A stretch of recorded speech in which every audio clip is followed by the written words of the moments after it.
We're working here. I have a new setup I'm trying. Zoom, YouTube, Instagram.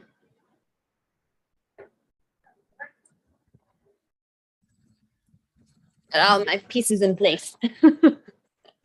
Sorry for those of you watching the replay and all of us at the beginning. Let's see if we can. All my pieces in place. Sorry for those of you watching the replay. All right. Actually, I think it's only those of you on YouTube. I haven't gone live on Instagram yet, so let's do this.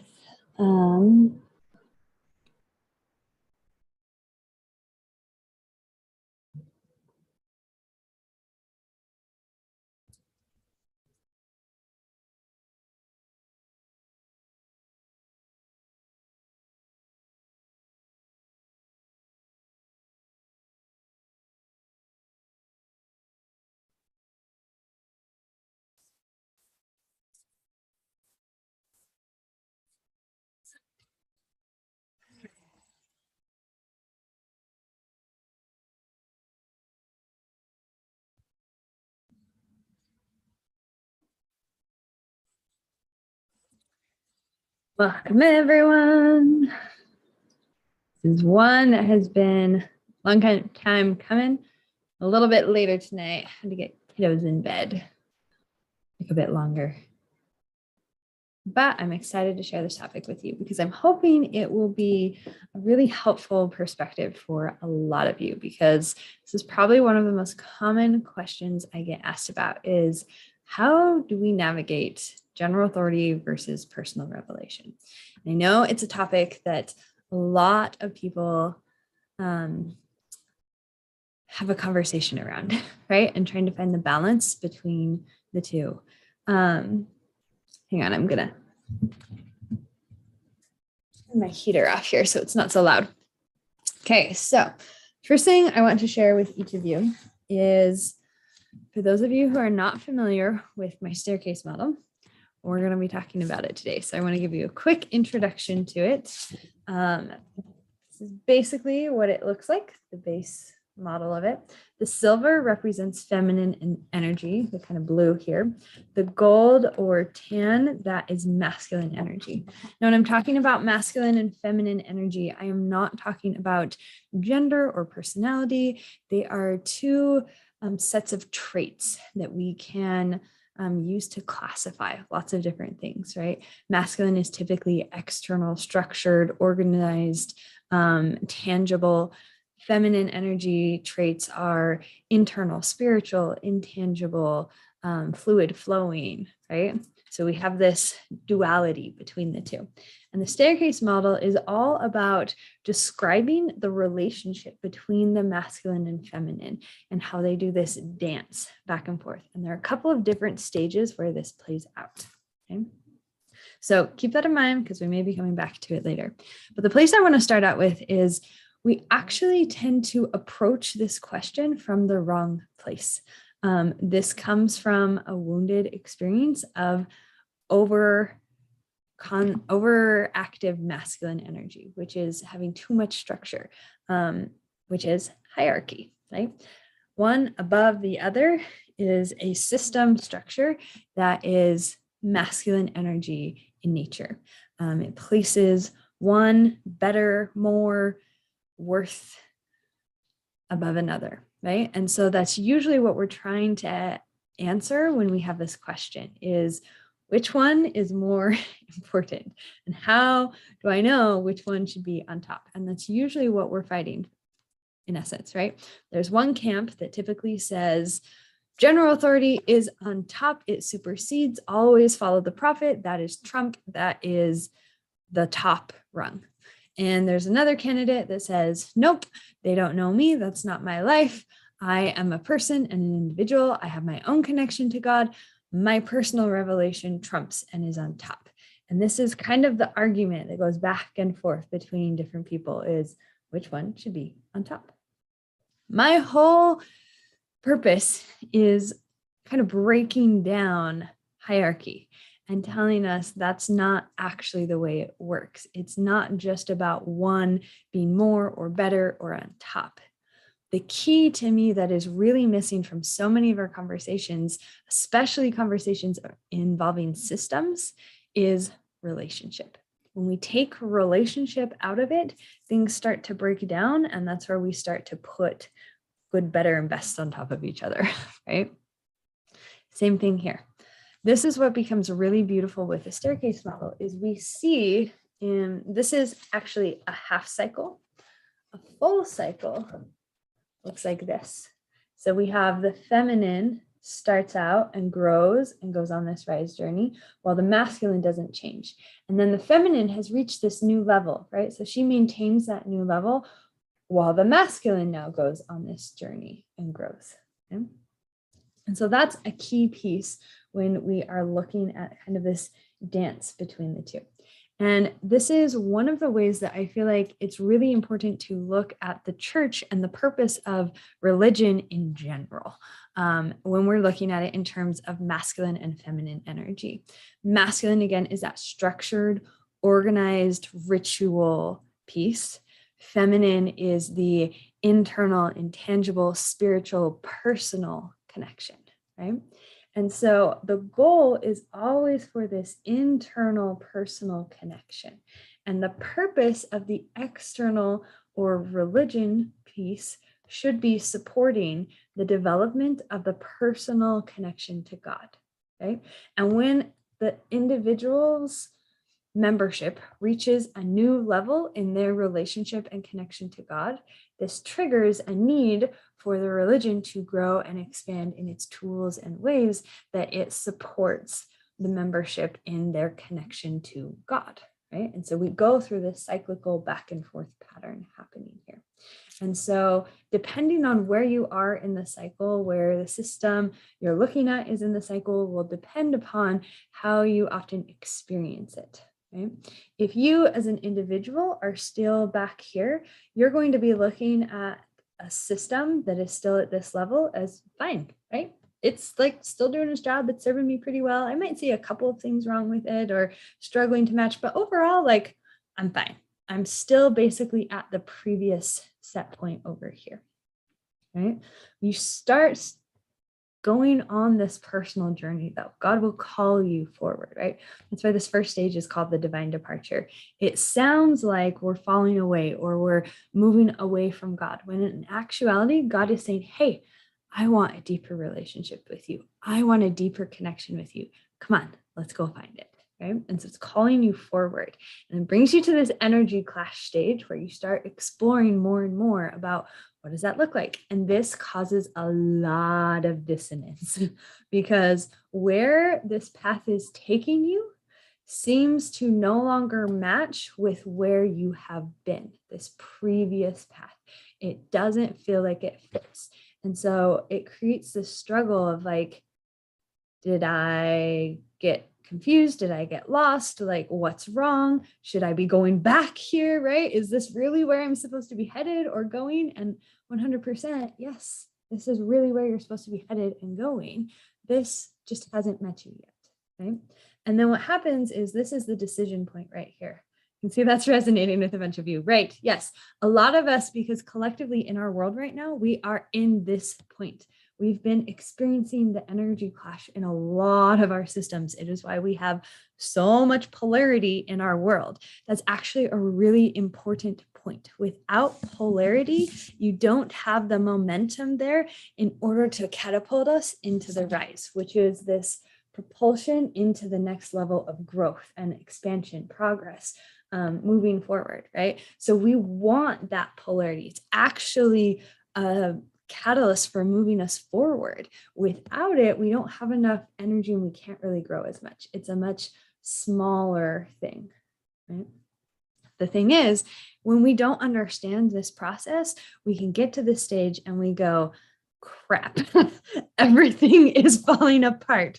Run back. What did we do to mess up? And we usually blame this first divine departure. We say, ha, that's where things started going wrong. Avoid this. This is bad. Don't do this. It will lead you to the energy clash stage. And that's really painful and horrible. And we don't want that. And that's when things got unsettled. We just need to go back to before things all fell apart, right?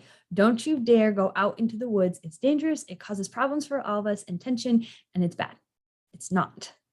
It is part of progress. It is part of growth. Okay? What then becomes tricky is when you reach a point, there will come, God will take you on their own journey through this process, but there will come a point where you can no longer deny what you know to be true. And that's the rise point right here, where you make the decision. Am I going to step into and start living my life from this place? Or am I going to continue to stay in this energy clash cycle, right? We can live in this space for a long time. In fact, I often talk sometimes about how all of humanity has been living in these two phases for most of existence. Like, we have so much trauma and wounding and shame, and rising is dangerous and bad and don't do it, and just so much trauma there, right? Very few do we make this unless we have kind of collectively agreed it's okay to do, right? Yep, comment coming up here. It's the only path to enlightenment, divine union of divine feminine and masculine. Exactly. You can't reach this new point right here. Do you see how they're now equal? You can't reach that without the rise. Right? And in fact, if you stay in the energy clash for too long, what happens, we try to go back, right? So we have this divine departure start, it splits into the energy clash, and we want to go back, but this axis down here represents time. So we can't go backwards. So instead, we go down like this. And if we stay in the energy clash for too long without kind of coming back up for air and an attempt to try and rise again, it's kind of grayed out here, but this is the rise up there. What happens is enmeshment. And enmeshment is where we start to lose a sense of self. And we start to think, especially in a system relationship, that the system is us, that we have no difference of self from the system. That is this this space right here, right? This is what has happened for a lot of people in a lot of systems. We see it especially in the church, and there's starting to be this language coming out around self-differentiating, right? That is reestablishing this line and saying, there is an individual and there is an organization here, and we are in relationship together. We are not the same. Okay. Enmeshment used to largely be talked mainly about in family systems, that families would become enmeshed, that there was only the family unit identity and not an individual identity. This is mistaken as unity. We think sometimes that this is the goal. Enmeshment is not the goal. We do not want everybody the same. We do not want erasing identity. We do not want to erase self. Energetically, that's horrible because it cuts all of the momentum and it just blob and turns into like this blob. And you can kind of like toss the blob forward, but it takes so much more effort and so much more momentum. And it is really hard to get that blob to do anything but just kind of sit there and ooze, right? We want to have the difference. We want to have the two different identities. Again, we want the polarity. Because the polarity, right? There's no blur here. You can clearly see where the blue is, where the tan is, how they interact with each other. And that's that interaction that creates this propulsion that moves both of them forward. And together they're able to reach new heights, accomplish new things than they ever could alone. Right? So a sense of self is really important. We want to have that, but we also want to have the sense of the organization as well. Right? That is a piece that provides the structure that can help move us through that relationship. Right? Now, when you get into this phase here, that's where it can get really hard, because while this is all the gold tan color right now, initially it is white. It is just a void. It is a gap that the feminine has created.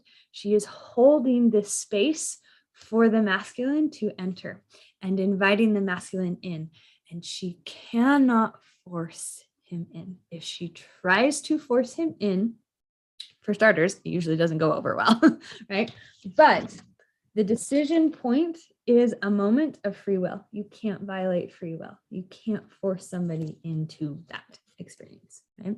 And if you try to pressure or manipulate or control them into doing it, it creates an imbalance between the two, because now we're operating from woundedness and not wholeness. And that makes it harder to establish trust. And trust is essential. It is the whole part of the second half of the cycle. Without trust, we get stuck here, right? So it's really important to hold that space and wait. And the masculine doesn't just like flip all at once in here and join. That's what we really want to happen, especially when you are in this feminine position. It's like, please, can we get to the good part, right? Where we're here. This is a slow process of filling in that occurs, right? And simultaneously, the feminine is slowly growing into the rise. It's not an immediate thing that happens after you make the decision. We kind of have that expectation leading up to this of like, I have to make this decision, I have to make the decision. You make the decision and it's like, everything will be better then. But it's actually another version of an energy clash, right? There's two, the polarity is still here again. Yep, been thinking about polarity works here too. Exactly. This is actually another mimicry of the energy clash. It's just an inverted version of it. And so a lot of people get stuck in this phase because they think they're still here and they're trying to act and operate around what worked here. Because as you go through the energy clash phase, you actually start to figure out how to go through it. Sometimes we have to go through a couple of cycles there, but when you get close to being able to rise, you figured out a little bit of a rhythm, okay, kind of what to expect. And this is how we need to start shifting our communication. Once you've crossed though, it's inverted. So what was working before is no longer working. What got you here won't get you there. You have to start learning a new skill. And that's another thing that people get hung up on and have a really difficult time with. Okay? So this is a whole new skill to practice here. And it's hard because what we want is the masculine to understand, to reach and be at this level. But first, we just have to practice holding this space and letting the masculine fill it in. The masculine has to go on this whole separate other journey of it being in the feminine role where it is now going on the rise. And the original feminine energy here is now holding that masculine place of support while this happens. Okay. And so that's part of the disconnect that can happen is you have to be willing for 1, 2, 3, and an eighth, right? Most of this whole cycle, the feminine is waiting for the masculine to come to know what she already knows, right? To meet her there. And the ironic thing is, once he comes to know what she knows, right through this phase, the thing that sets him free creates new space for her next level of growth. And that's how we propel each other forward. Okay. So when we think about this in terms of relationship between I am an individual and I have a personal relationship with God. And the whole purpose of an organization, a religion, I think in general, is to help individuals in their relationship with God, right? It's this masculine structure that is helping this feminine spiritual connection with individuals. And so we have here the individual who's growing on their growth journey of reaching new levels of relationship with God. And the organization has different ways to support that. And eventually it has to shift to new experiences going through. Okay? So when we're talking about general authority versus personal authority, a piece of it is understanding what are those relationships, right? Because there is that relationship between the individuals and the organization, right? There's that relationship. There's the relationship of the individuals with God, but there's also the organization with God, right? And the organization has lots of other relationships too. I talked about them in yesterday's live. So if you haven't watched that one, check that out. But there's relationships with other Christians, with non-religious people, with governments, with politics, right? There's lots of relationships that this organization exists with too, that it's trying to navigate. It's not just in relationship with a membership. That's one component of it. Right? Sometimes we forget that piece because that's our main experience. And unless you see or are aware or involved in the other relationships, we sometimes forget that they're there and they play a role in how the organization operates. right? So that's one piece of it.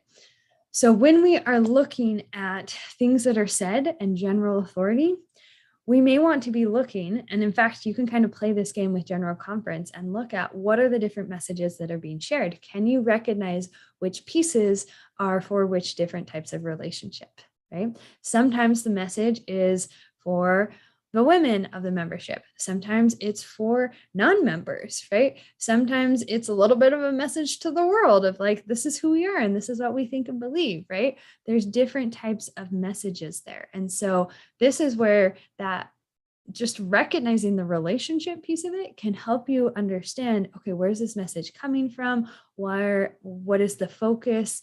Who are they speaking to, right? And does that connect with you? That can be one piece to help you navigate that.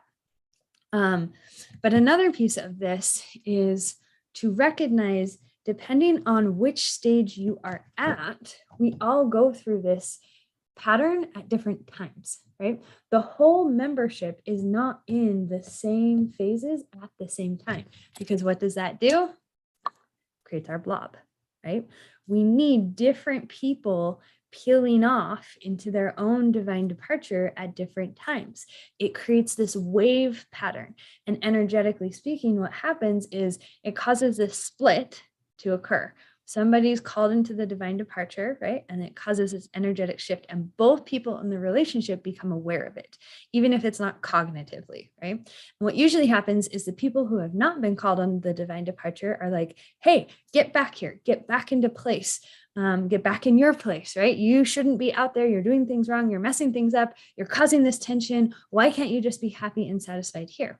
Meanwhile, those who have been called on the divine departure are in essential conversation with those who haven't yet left, saying, come on, you should be joining me. This is so much better. Why are you still there? This is the way we need to go. Come on, let's go this way, right? And we want, the humanness in us wants all of us going at the same time. We want to, again, get rid of this polarity because it's uncomfortable, it's hard. And when you are going through it from a wounded state, it is just activating all of those wounds, making the experience 10 times worse in what you're experiencing and going through. And that's really, really hard. Sometimes we can see some of the good in it, but it's like, it shouldn't have to be this hard, right? Why is it like this? The beautiful thing is the whole system is set up so that we all help each other along, and that there are ample opportunities for us to heal ourselves in the process and along the way. Okay.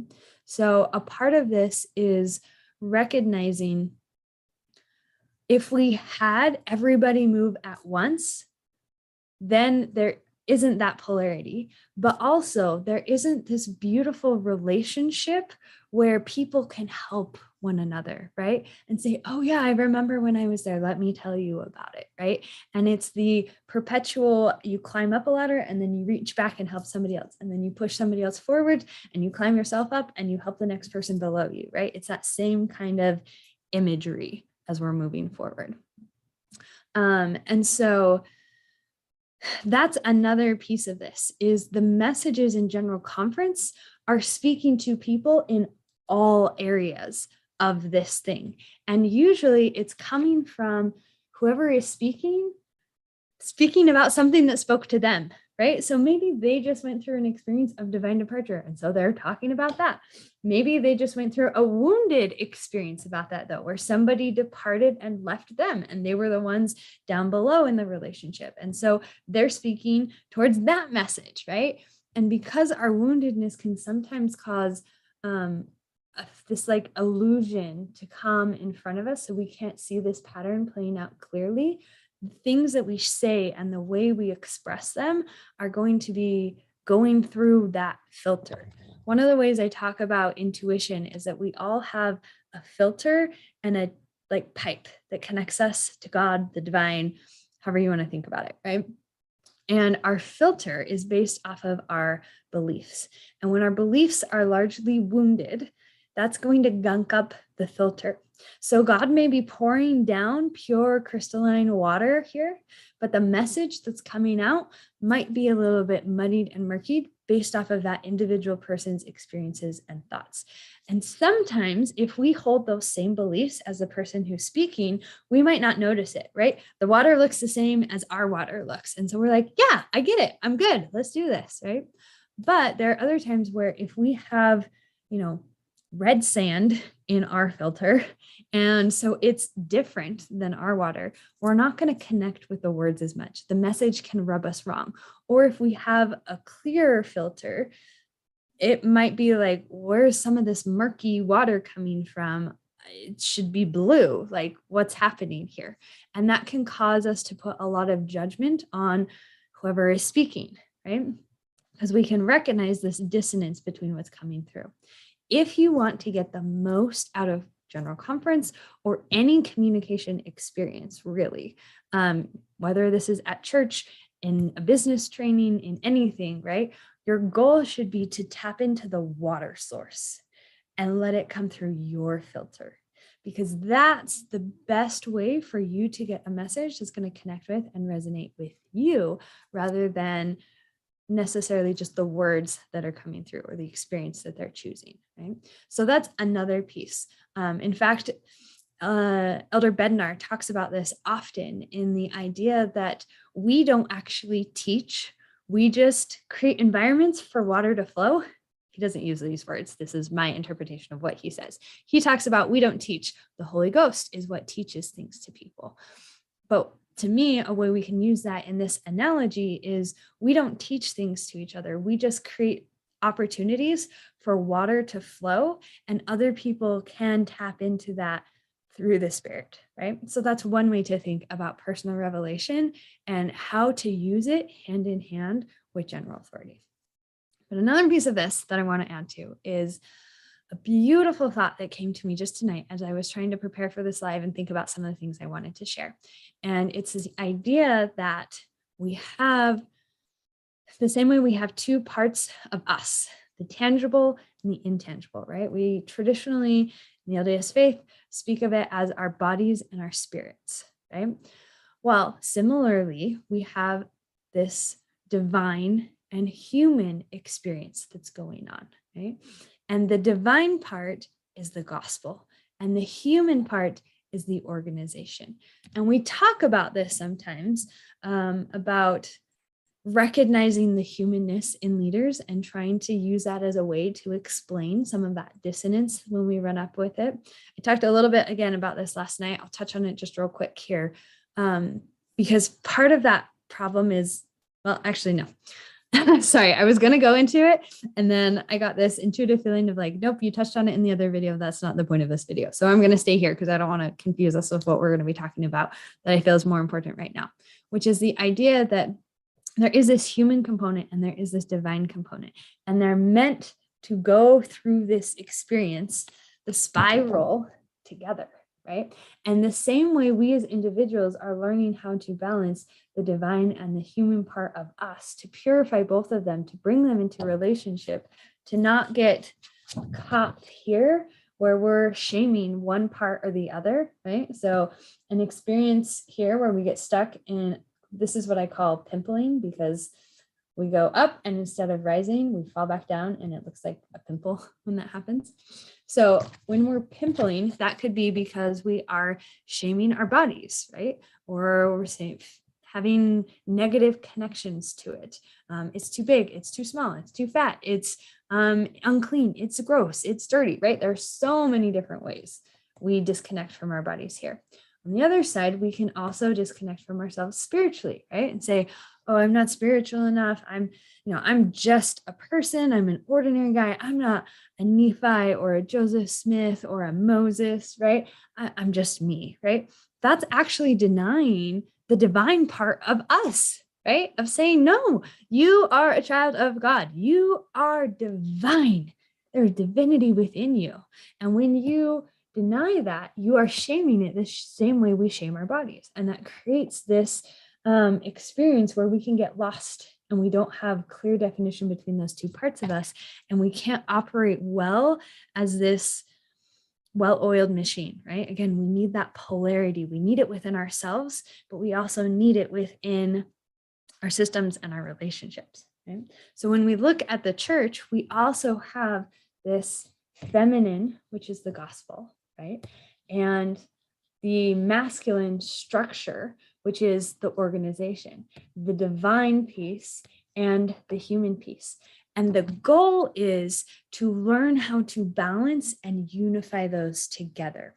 But too often we use them as almost measuring sticks against each other. We go back into the hierarchy mindset, right? It's the gospel more important. This is what Jesus did, and this is what leaders are doing wrong. But no, we should listen to the leaders, and they're important, and they're the spokesperson for God today. And so we should lean and trust them. And right. And we're doing this kind of constant battle. That's not the point, right? The point is not to point out all the humanness and say it denies any divinity. The point is to use them to help each other grow and expand into greater levels of wholeness. Right? So that's can be a way that we're recognizing, seeing both the humanity and the divinity. Right? We don't like those contrasts. We don't like to sit with both of them together. But the better we can get at sitting with these two things that create dissonance, right? Whether that's something in the energy clash stage or in the building stage, or just throughout the two different pieces that are going through this process, the easier we're going to have at being able to navigate through it. Okay?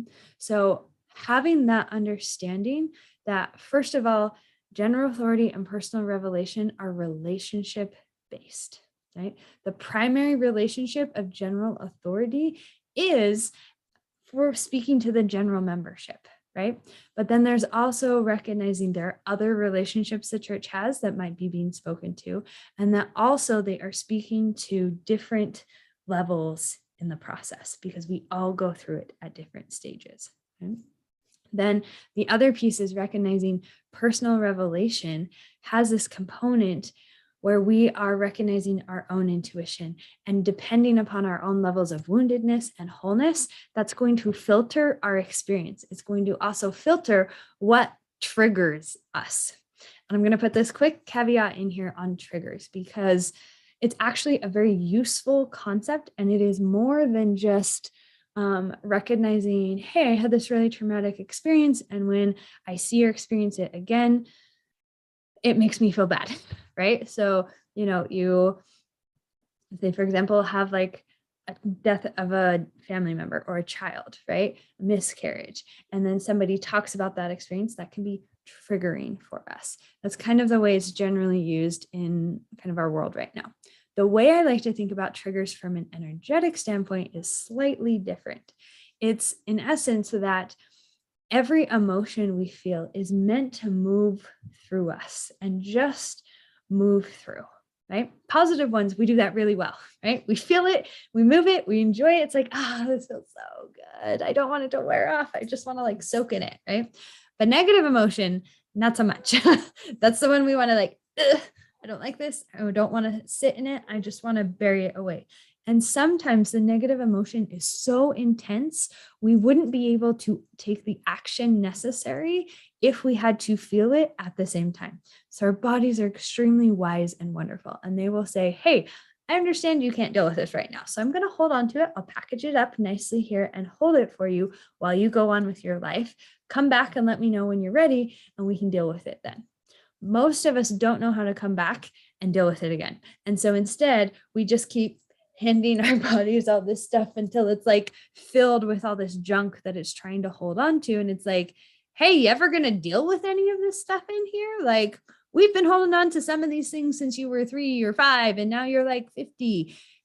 We'd really love to let some of it go, right? And so what happens in our life experiences is it's almost like you have this wound on the outside, right? And people come along and it's like they poke it and we go, that hurt. Don't do that, right? And we get really upset and we're blaming the person and we're like, you hurt me. Do you not see how much that hurt? How could you do that, right? And we want to get all up in the person's face and we say, don't touch me. Don't come near me. You hurt me. Stay away, right? When in actuality, it was the wound there, right? You were sensitive because there was a wound there, right? And when we heal the wound, it doesn't bother us so much anymore when somebody comes along and pokes it, right? And in fact, it's actually a beautiful thing when we have people and events and things in our life that are going around poking us, because what it does is it lets us know where our wounds are, because we're not usually aware of what they are until we get triggers, right? Great insight. Soul lessons show up as triggers. Exactly. So when we have something that we are needing to let go of, it's an old belief that actually doesn't align with the truth of who we are, of how God sees us, of how God wants us in relationship and acting and living in the world, it's going to be painful, right? A pain is your indicator to let you know you've got a belief here, you've got an experience here, you're not trusting because of this thing that happened. Let's heal this and let it go so that you can get back to living the way God wants you to be, get back to being who God wants you to be. Right? That's a whole bit of the work that I do. It's why I have the model. It's what I do with my clients. I walk you through and teach you this process where you can learn to understand how to read the messages your body is telling you. It is so wise. It knows all the things it's trying to juggle, and it knows when to let certain things come up. And the key is we need to know how to recognize when our body is speaking to us. What is it asking from us? How do we respond to that? And what is the best way to move through that process? Because what will usually happen is our body's like, hey, I got this thing. Can we deal with it? And something comes along and triggers it and brings it to your attention. And if you don't know that's what's going on, you just think this negative emotion is coming up. And what do you want to do? Push it right back down. And your body is so kind and wonderful. It says, okay, I guess you're not ready to deal with that. I'll hold on to it a little bit longer. Let me know when you're ready. And it will offer it to you again, and you'll get triggered again. And usually that builds and builds until it becomes so big, we can't ignore it anymore. And we're like forced to deal with it. And that's usually like when we hit rock bottom or really extreme things start happening in our life experience as an attempt to help us identify these things. But it doesn't have to be so extreme.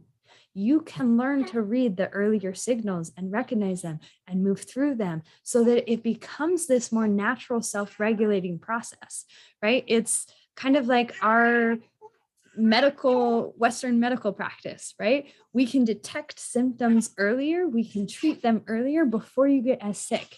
And then you're not as miserable and your outcomes in life get better, right? That's what I teach you. That's what I hope you understand. And in fact, one second, I'm gonna grab my babies.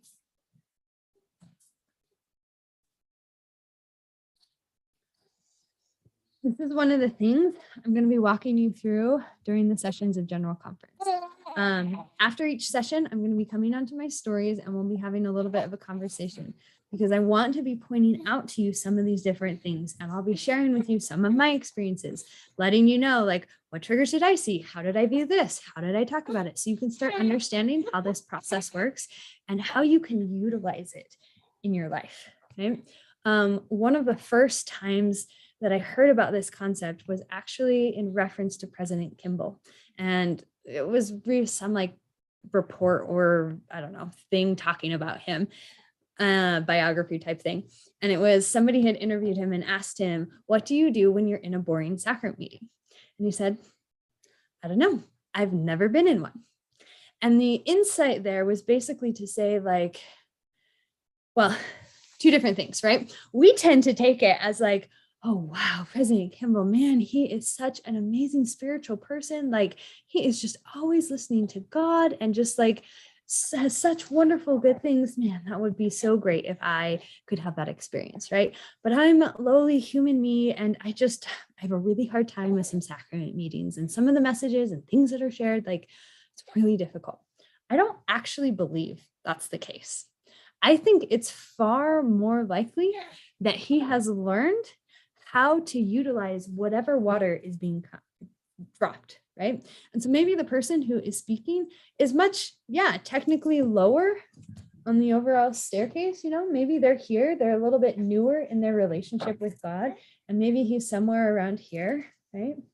And so, maybe they're not capable of, well, let me explain this. Your pipeline also can be open and grow in expansion. And some of our pipelines are itty bitty small because we don't trust that we can receive much from God. And so we make our pipeline really, really small. But the more we learn to trust God, the bigger we can grow and expand our pipeline, the more we can hold and sustain, right? So the person speaking in sacrament meeting, maybe has a really dirty filter and maybe has a really small pipeline, but God is still flowing water through that person. And President Kimball can tap into that and utilize something no matter what is being said, right? Beyond that, he also knows how to turn on his own pipeline, right? So he can get water anytime he wants, right? And so it's not about which water is better. It's about recognizing there are different opportunities for you to utilize water, right? The whole purpose and point of the church is meant to give you more opportunities to access heaven, to access the divine, to practice your relationship with God, to practice learning to be more like our heavenly parents, to give you tools and aids to do that. Now, in our humanness, we're not always perfect about it. And heavens, we don't always talk about or teach it this way. But I believe this is actually how it's meant to be. And when we start shifting it and thinking about it and experiencing it that way, it starts creating the groundwork for that to shift and start becoming what the actual practice is. Because again, coming back to what we talked about earlier here in the beginning, as we grow and say, hey, I want more. It automatically creates the energetic momentum for that to occur, right? For more to be given and for things to shift. And it's why I think it's a beautiful thing that we talk about. The restoration is an ongoing process, right? Because it's an ongoing relationship.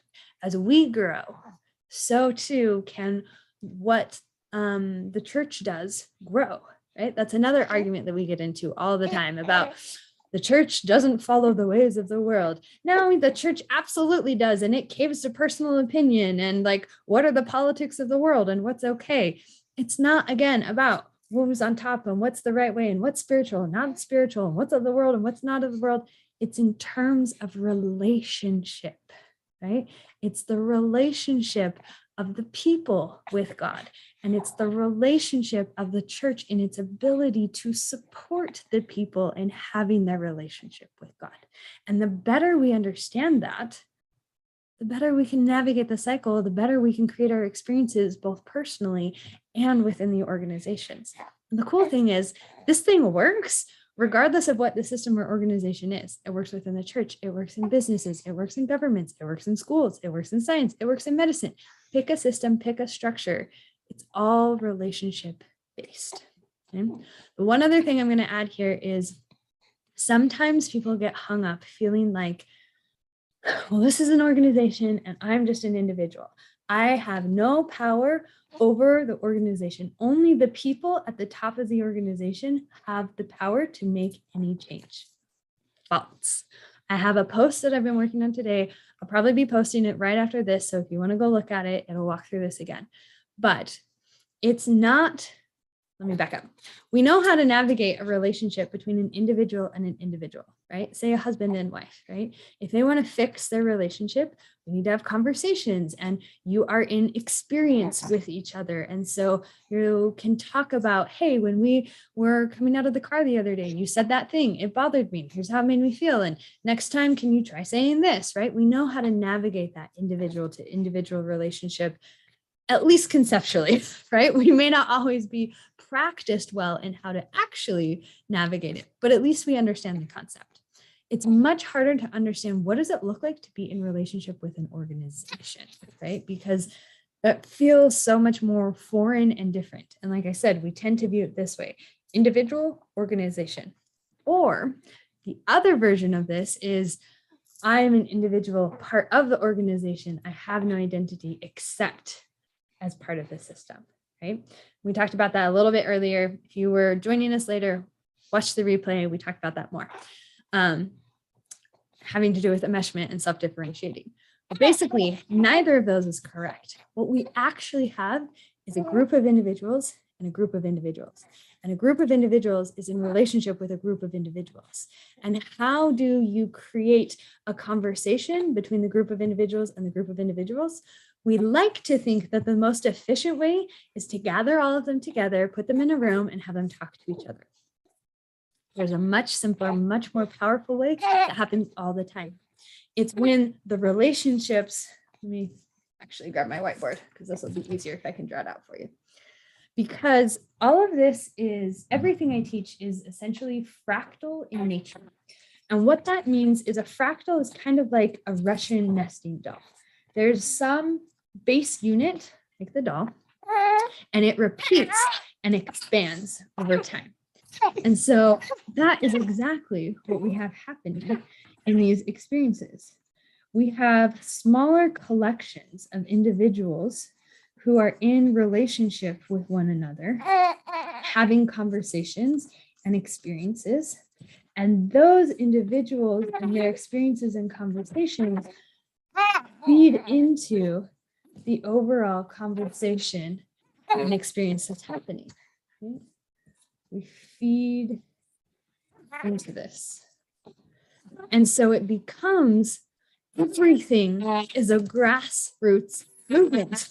The only thing is, we tend to think that that only happens for people who are intentionally saying, hey, we're going to gather the people together and try and create change within this system. That is the only way change ever happens, because even when it appears it's happening on the organization level, what has allowed that to happen has been conversations and experiences that led to that decision. It is always occurring. And so while it feels like it's powerless to just talk about these things or to try having these conversations or having our own experiences, that it's not doing anything, is absolutely doing it. It is shifting the overall conversation. It is moving us through this process. It is creating that polarity, giving us the momentum to go through the rises, to move each other forward, to encourage each other in the process. And the biggest thing is, can we get on the same side and recognize, hey, we're all in this together. We're doing it together. We are in relationship with one another. This divide between us, it's not actually division in that we are separate from one another. It's that we are in different places in order to create that polarity necessary to drive the momentum to progress and grow together. Okay? When we start viewing it that way, we get rid of the us them scenario. We start being able to have more of that understanding of what's going on. So a couple of practical tips for you. And I apologize that my camera has been like off kilter all night.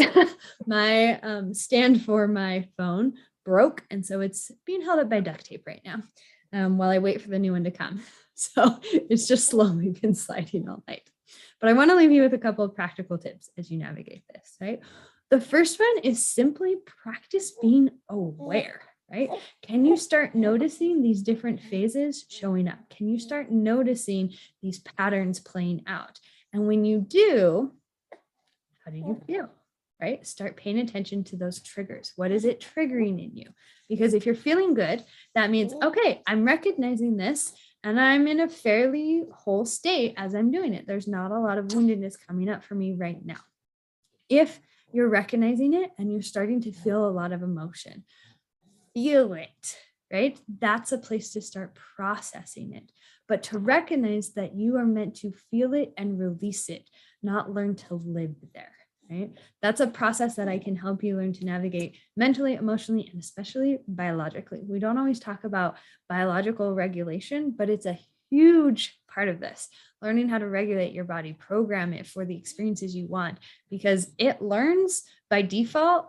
There are certain words or ideas or concepts, and oh, that makes you upset and mad. Great. Here you go. We'll send you the hormones to help you feel good and bad every time you have that experience, right? That's part of the healing process, is working that out on a biological level as well. But just recognizing it, giving yourself grace to feel the emotion. And the way you can help yourself know if you are helping feel and move the emotion or just getting stuck cycling in the emotion, one key thing is, can you become the observer of it, right? Instead of being the emotion, right?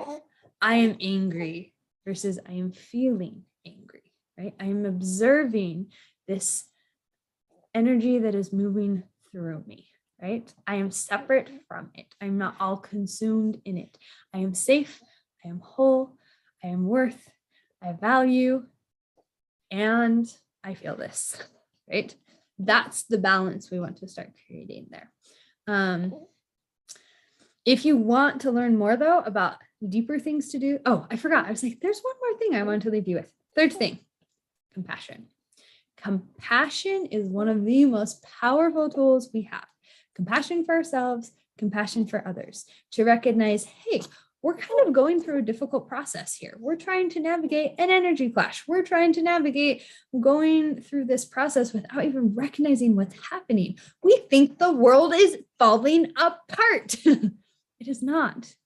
It is evolving. It is growing. It is getting ready and preparatory for an experience that we have never had before on this earth. We have never reached this level that we are building up towards. We call it the millennium. Others call it new earth, or I forgot the other phrase I heard. But anyways, there's different concepts that people have, and it's this natural evolution that we're working towards, right? And this is all part of the process, right? So having that compassion for ourselves, for each other, for those, and saying, oh man, we're doing a good job today. We're still here. That is sometimes the biggest celebration you can have, because being alive right now is no small feat. You signed up to visit Earth, to be a participant in this process, to be one of the players and help create this energetic shift to move us and propel us forward into the most glorious experience in all of human history. That's a brave soul. That's a courageous soul who said, yeah, I'll go right now. I'll play in the mess. I'll learn to navigate it. I'll feel the hurt. I'll heal the trauma. I'll shift things moving forward. Every person alive on the earth right now is a part of that, whether they're consciously aware of it or not, whether it seems like they're aiding it or frustrating it. It's all a part of the relationship. And the more you can tap into that compassion and practice it, the easier it's going to be for you to navigate through it. So those are my tips for you tonight. Let's see if I can get my camera back a little bit. The other thing I want to say is next week, I am officially opening up my new group program, where we are going to teach you this process. You are going to learn the model inside and out, how to apply it, how to practice it, how to move yourself through it, how to regulate mentally, emotionally, spiritually, physically, all of the things we discussed here. We're going to go in depth and really help you understand this process so that not only can you start shifting through it easier, but you can start helping others. Because the cool thing is we're working with exponentials here, right? Every person who begins to understand this, who begins to embody it, makes it exponentially easier for the other people afterwards to be able to do it. Okay? So if you are listening to this and you're like, yes, this is the thing I've been looking for, this is what I need, tell me more. There is an application that is already up on my website. You can go check it out. The link is in my bio. That will give me an idea about where you are, what's coming up for you, if you'd be a good fit for this. And there's a few questions in there that automatically gives me a baseline idea of where you are. If I feel like you're a good fit, you'll get an invitation to join the program and we can talk more about it. And stay tuned, because I'm going to be sharing more details and information about it in the next coming days, and especially next week. But General Conference is really going to be our practice for you getting to see how to use this, how to understand it, how to see the usefulness in it. If you haven't signed up already for the General Conference processing party, I'm doing Monday night. That's a great thing to sign up for, because you'll get to come and connect with other people, share your experiences, get support, get free coaching. But also, we're going to be talking about some of the experiences you had and where does it fall in the staircase model and how did you respond and how can you respond differently. And on Friday, I am going to be releasing a General Conference guide for you that is going to have trigger chips and conversation scripts and journal prompts and grounding practices to help you have the most positive experience for you of whatever General Conference looks like for you and the relationship and the stage that you're at. So lots of resources, lots of things coming your way. If you enjoyed this, I always love hearing from you. Send me a message in my DMs, leave a comment below, and I hope you have a wonderful rest of the evening. I'm going to go take care of this little one now.